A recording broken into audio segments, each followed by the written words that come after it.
I mean, they are not. That's the joy of the FA Cup. Yeah, they're not the winners. The upset is what gets us talking. Now, look what will happen in Rivers State. Rivers State go round beating Rivers United on penalties. Yeah. And the proprietor of the club promised to give the players good money. Austin, wait, hold on. If you were told, I'm going to give you $20 million, I mean, just 20 million naira. To sing on national TV. Come on. You do everything to get that. And that was what they did. On penalties, they just didn't give up. After that 1-1, they ensured that they get that money, and I hope it's going to release it to them on time. Wow. 4-2 it ended on penalties. That's then right. Gashaka FC and Diamond Academy, this one ended 3-2 in favor of Diamond. And in Anambra Academy. In Anambra, of course, of course you expect that they're going to beat Chisco United 2-0. They are the champions. Of course, the beauty is all the states, all these teams want to get to the final feature in the FA Cup at the national level. Kwara United and ABS, it ended, of course, 1-1. Kwara, of course, they are the bigger teams.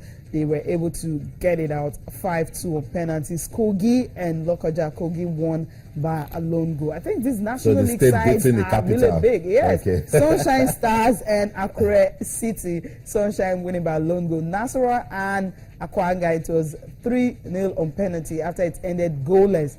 MFM, of course, Bridge FC, well, it was expected 4 goals to nothing. The form they're having in the league carried him up. And, of course, where Kano players had to teach Samba, the only Samba of Brazil, Samba had to play football, and Kano beating them 5-1. Now, this is what we're talking about in Papilo FC and Heartland by a lone goals. That really was huge. Academy Warriors and, of course, Academy Babes, they are really the babes, you know. So that one had to end 3-2 of penalties. But I think they actually took them to the cleaners, almost, you know, winning. I mean, this was the babes. The babes. The babes, right? We are not just babies.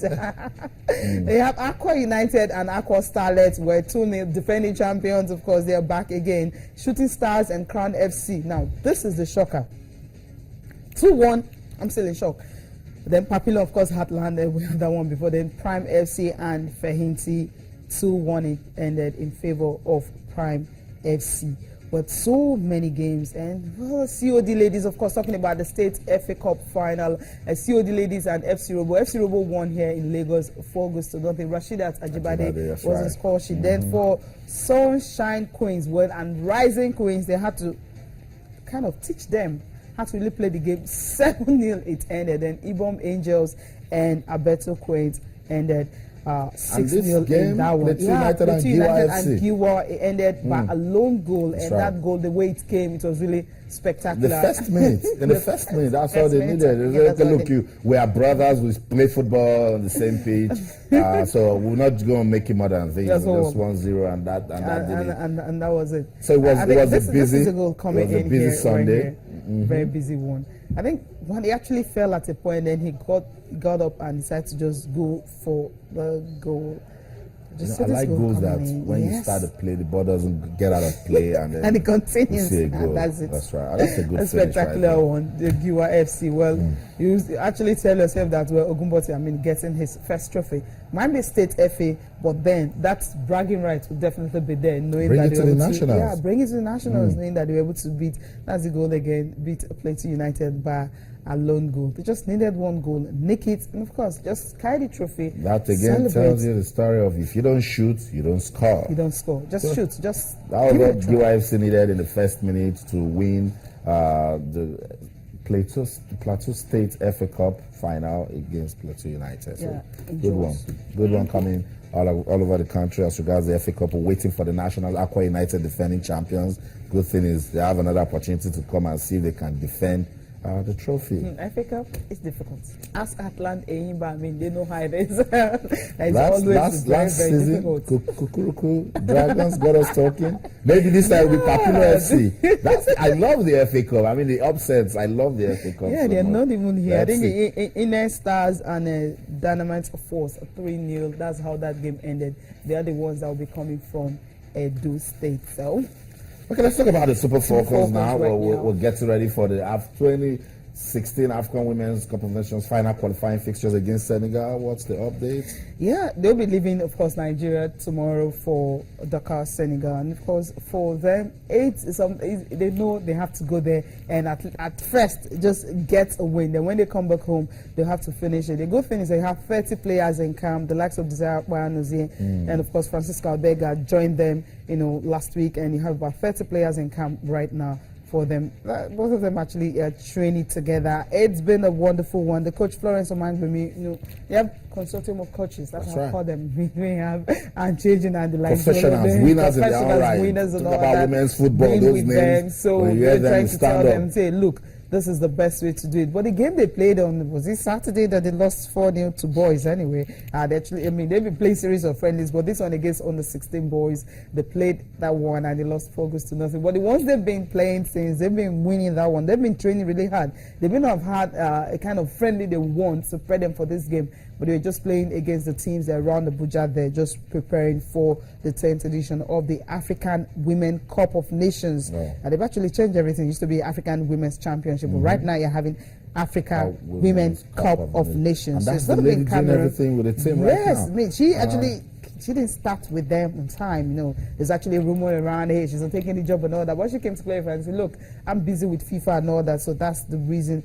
But right now, she's really happy with what she's seeing with the girls, and she believes they're actually ready. Her target is not just against Senegal. She's looking beyond that, and she's saying that, look, we know that once we get this, cross this hurdle, we know that the plan is actually to retain the championship that they won 2 years ago. So if they can do that, why not? It shows the Super Falcons are back. So that's in November. But first of all, they have to play Senegal this Friday, and of course the return leg is going to be on Tuesday in Abuja. And they leave when? And after that, they're leaving tomorrow. Okay, so that's the updates coming from the Super Falcons camp. We love it when we talk about women's football in Nigeria. We've said that the Nigeria Football Federation needs to do more to develop the sport for the women in the country. We're trying to get in contact with Florence Omangbemi. They are training at the moment, and maybe that's why she can't talk to us. But you know what? We'll try to get her tonight to also speak to us on the show. Let's go on a break now. When we come back, we'll react to what you're about to listen to now. The Minister for Youth and Sports in Nigeria, Barrister Solomon Dalung, has been trying to explain the issue surrounding that missing 2.9 billion naira. What?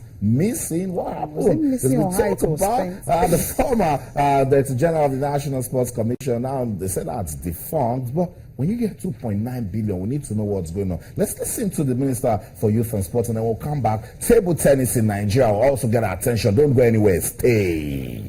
It is true.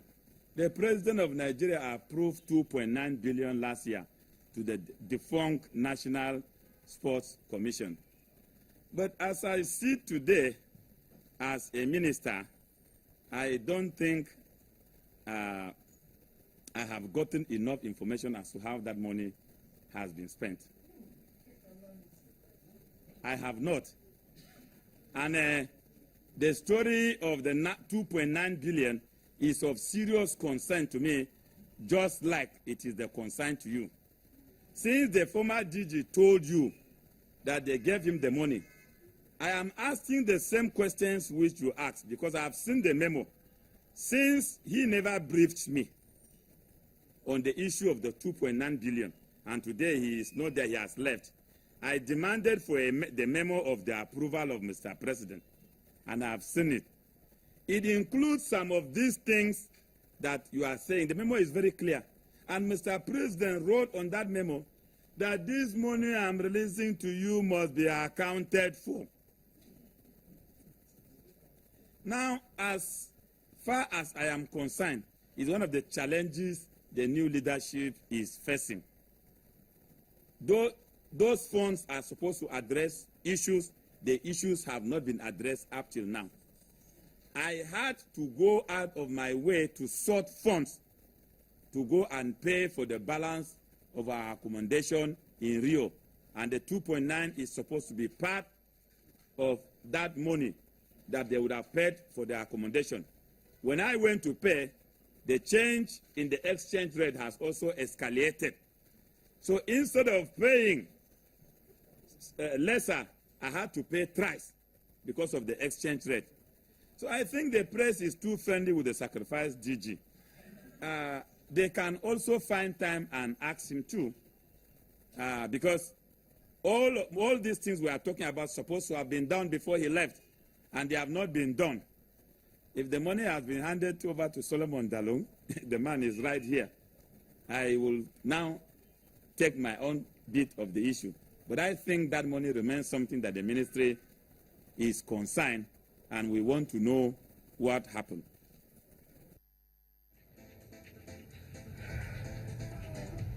So that's it. Very deep, revealing, but we need to dig in more into that. 2.9 billion naira is not small money. Is it missing or it wasn't used properly? The Minister of Sports said that money is also supposed to be part of what was supposed to be used for Nigeria's qualification for the Olympics and also the Games Village. And you listen to him saying they had to, get some more monies to put into that one. So we'll keep an eye on this 2.9 billion naira issue. Let's see what will come out of that one. Sports this morning on Channels TV. We want you to be part of that discussion also. On Twitter, it's Channels_Sports. And on Facebook, with Channels Sports. We told you that table tennis has been giving us reasons to talk sports. From the IWF Cup in Sudan to the qualifiers for the Olympics. And then the game in Malaysia. We came back for the junior circuit in Egypt. Now the national under 16 league, and we're getting ready for the Nigerian Open. Table tennis indeed working so hard.